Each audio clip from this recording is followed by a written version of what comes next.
Hi guys, welcome to my mini vlog. ఇంట్లో చేసి ఎవరికైనా నచ్చవని చెప్పి ఇప్పుడు ఈ చిన్నపిల్లలకు కూడా నచ్చట్లేదండి. అలా ఉంది నా పరిస్థితి అయితే.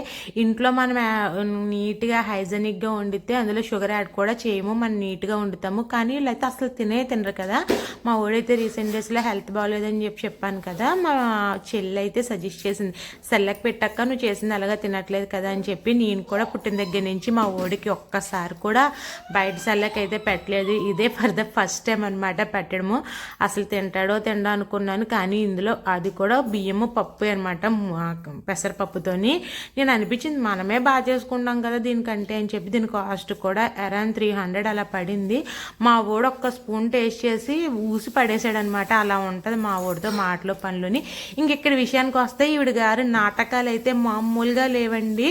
స్కూల్కి వెళ్ళమంటే ఆవిడకి హెల్త్ బాగోలేదంట, జ్వరం వచ్చేసిందంట, ఇంకా కడుపు నొప్పి వచ్చేసిందంట. వాళ్ళ అమ్మతో గొడవ ఆడుతుంది అనమాట. ఇది వరకు రోజుల్లో నాకు ఒంట్లో బాగోకపోతే స్కూల్కి పంపిదాను కాదు కదమ్మా, మరి ఇప్పుడు ఎందుకు పంపించేస్తున్నావు, నేనంటే ఇష్టం లేదా అని మా అక్కతో గొడవ ఆడుతుంది. మా అక్క ఏమో నువ్వు ఎన్ని వేషాలు వేసిన ఈరోజు స్కూల్కి వెళ్ళాల్సిందే అని చెప్పి మా అక్క గొడవ. నైట్ ఏమో డ్రింక్ తాగేసింది ఫుల్, కానీ మార్నింగ్ ఫుల్ కోల్డ్ చేసి వాయిస్ అయితే రాలేదు మేడం గారికి. ఫైనల్లీ ఇంకా ఈ వాదనలో గెలిచేది ఎలా అయినా సరే ఈ మమ్మీ గర్ల్సే కదా. ఈవిడ గారు ఇంకా లిటిల్ ప్రిన్సెస్ కాబట్టి యాజ్ యూజువల్ ఆవిడే గెలిచి స్కూల్ అయితే మానేసి మా అమ్మల ఇంటికి వెళ్ళిపోయింది. యాక్చువల్లీ ఇక్కడికి వద్దాం అనుకుంది, పాపం ఎవరో తీసుకొచ్చే వాళ్ళు లేక ఆవిడ ప్లాన్ అట్టర్ ఫ్లాప్ అయిపోయింది అనమాట. ఈ క్లైమేట్ బాగోక ఏంటో పిల్లలకి అస్సలు హెల్త్ బాగుంటుంది. వీడియో నచ్చితే